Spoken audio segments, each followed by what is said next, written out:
Well, I am really glad to be here today. With that diagnosis, probably shouldn't have lasted more than 3 months. And that's been a little over 2 years ago. Anne's with me at my side today because Anne has been with me at my side throughout all these things. And I'm grateful to be with her and have her here. My journey with cancer started when I was a child. Not really knowing it was creating this journey, I was out getting sunburn on the beaches of Southern California. Well, at age 35, I went in for a physical, and fortunately, the doctor noticed a mole on my back at that time and said, if this ever starts to change, go to a dermatologist and get it checked out. Well, 4 years later, it started to go away, and I thought, oh, great, get rid of that thing. But then I thought, he said change. I wonder if I should get it checked out. So I did, went into a dermatologist, and within a minute, he had that thing out of there and had it in for a biopsy, and we had 2 melanoma right on top of each other. He said at the time, if we get all of the little melanoma cells, this will be no big deal. So they did a wide incision. I have a long scar on my back from the wide incision. 10 years later, another melanoma, another wide incision, and on we begin with the process of the journey of melanoma cancer. You had a second one removed too, about 10 years later, I think. Yep. And then 12 years after that one, we thought, all's well, cancer-free. I was on February the 17th of 2012. We went out for a belated Valentine's dinner, and on our way we decided to, we stopped at the imaging center for Mark to get a chest x-ray because he had had a persistent cough for several months. We went on to dinner. As we were finishing dinner, we got a phone call that Mark needed to go back and get a CT scan. And then later we got another phone call that a biopsy was needed. We learned that there were 3 dots on his lungs. We were having such a delightful evening that we didn't even think about this being metastatic melanoma. It just didn't even cross our minds. We thought, oh, well, it'll be fine. The next day, when we talked to our family doctor, we recognized that this was definitely what it most likely was anyway. And so we both snuck to the internet to see what the internet said. Mark saw a title that said 3 to 5 years, but he didn't read on the article to read what I read, which was more like 2 to 4 months. We called our boys. One of the sons also got on the internet. He called another one and he said, this is not good, but don't look on the internet. And the other son said, where on the internet should I not look? The support we have had from our children has been tremendous.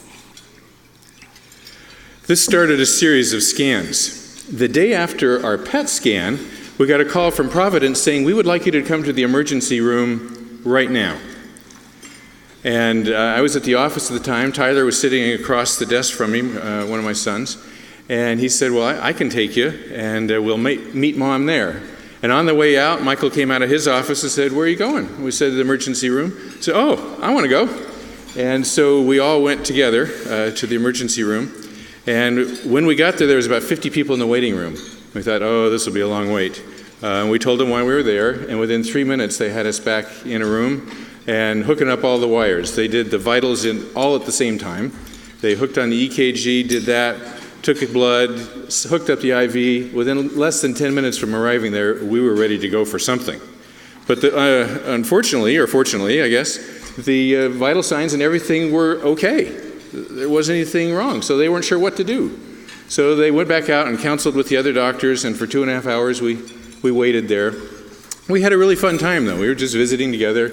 We worked on updating my funeral plans, which is kind of an unusual thing to do. We had a lot of fun with it. That's the business that we're in. We help people plan their funerals ahead of time. So for us, that was just enjoyable. Just as we were getting ready to leave, the ER doctor recognized that we had not even heard the results of the PET scan. And so she came back and read them to us. And it was daunting. Innumerable tumors in both lungs, Lyme size in the liver, Lyme size in the right ventricle of his heart, and 5 other tumors throughout his body. We stood there in stunned silence until our dear son turned to his dad and said, "Well, Dad, looks like you don't have any in your feet." Each of us had moments of tears and heartache. Thoughts of not being a dad and a grandpa for the next 30 years were tender. Our youngest and only daughter, Rachel, was in Ecuador. She simply adores her father. How are we going to tell her? She has dreamed for many years of having that special father-daughter dance at her wedding. Would that happen now? Walking into Whole Foods store, I noticed some flowers on the rack, and I couldn't help but shed tears thinking of who's going to buy flowers for Anne. I also had my moments of heartache and tears. Mark wasn't really afraid to die, but we had plans. We were going to grow old together, and this was messing up our plans. What could I do, though? I couldn't just sit back and do nothing, and so I immersed myself in learning everything that I could about diet to help strengthen his immune system. So we went on a mostly plant-based diet. I was doing vegetable juices for him multiple times a day. I think Dr. Erba thought we were crazy, but I wasn't going to just sit back and do nothing, and this was something I could do. We took sort of a three-prong approach. We got the best medical attention we could get. We strengthened my immune system with diet, nutrition, supplements, and then we sought heaven's help through faith and prayer. Members of our church were made aware of it, and through their efforts of faith and prayer, we felt very strengthened. We shared it with the people at work. As a matter of fact, we just last week were in the Dominican Republic with about 400 of them.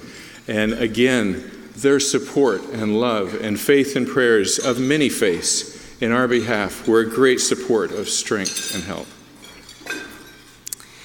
Our first appointment with Dr. Walter Erba was on March the 2nd. Although the diagnosis was grim, he never gave us any reason to lose hope. He told us that Mark probably had 6 months to a year to live if the medicine didn't work, but he told us later he lied.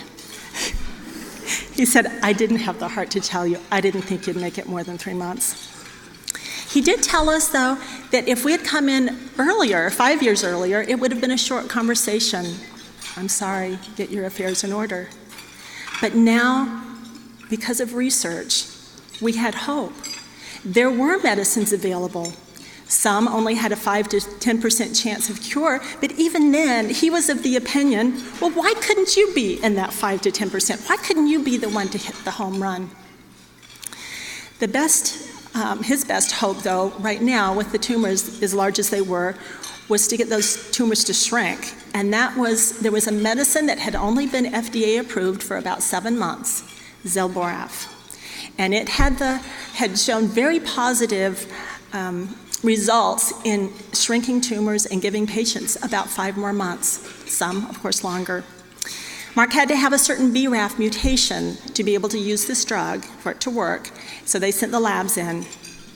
Just before we boarded the plane to go to Ecuador, we got the results. He did have the BRAF mutation. Never been so excited to have a mutation. Even though I was getting weaker, losing weight and hair, and developed pericarditis, causing intense pain at times, Dr. Erba encouraged us to continue on our trips. So we had the opportunity to visit the emergency room in Maui due to an irregular heartbeat caused by the shrinking tumor in my heart. In May, we went on a trip that we had previously planned to Israel and to Jordan. And that's kind of sunny, hot weather there. And Dr. Erba had warned us about sun sensitivity with his drug, and we learned that right away. He could sustain severe sunburn in minutes, even in Oregon. So here he is, prepared for the sun. Dr. Erba has even used this photo to show patients on Zelboraf how to protect themselves. And that was not overdoing it. That was, He usually had gloves on, too. yeah. While we had hope for a long life, we prepared for the worst. We got our finances, our business succession, living will, funeral plan, and medical directives in order.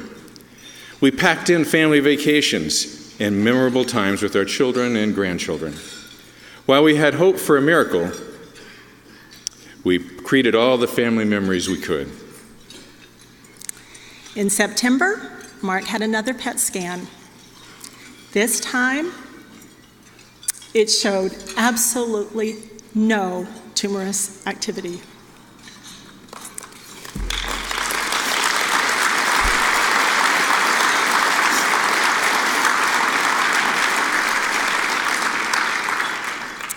They didn't just shrink, they totally went away. And as we were discussing this with Dr. Erba, I mentioned to him that, there are many, many people praying for Mark. And he turned to me and emphatically said, "You tell them not to stop." With the tumors gone, we could fix the A flutter with the catheter ablation. Immediately, I was off the heart meds with a new lease on life. I could walk up a flight of stairs without getting winded. In December, our daughter married the man of her dreams and had that special dance with her father. Because the tumors were gone, in January of 2013, we got off the Zelboraf in hopes that it would work again if they came back. For a year and a half, we were tumor-free, or so it seemed. Life got back to normal. We thought we had dodged the bullet. So many people were so caring and concerned about us that we started a blog to let people know the latest. And just recently, our daughter gathered all of our journal entries, which we do keep, those journals, and she collected them, edited them, and published them in a book, which is now available on Amazon. That was fun.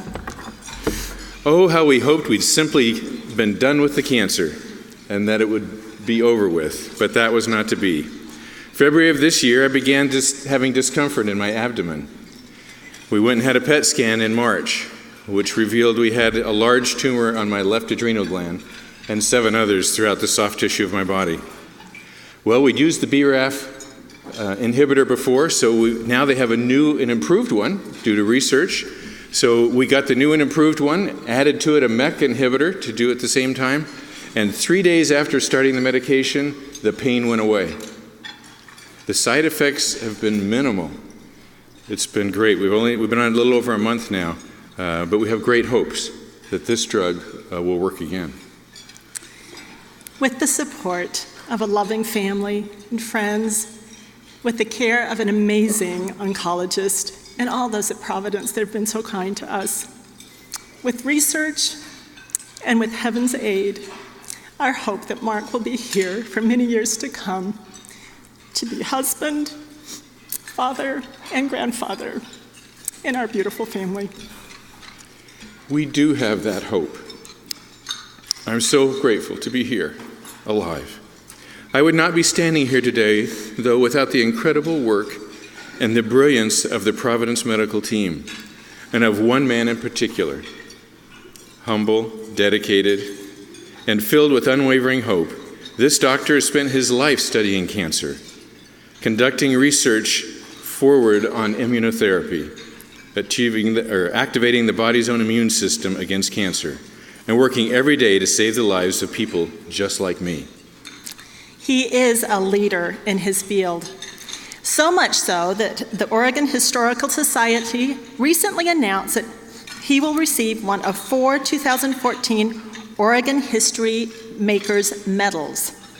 They call him a cancer warrior and a nationally respected leader and pioneer in immunotherapy for his work leading a team of more than 90 investigators toward the goal of curing cancer.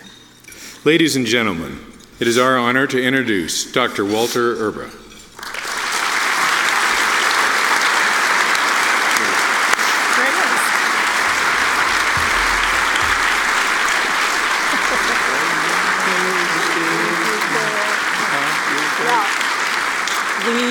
do have a little surprise for you.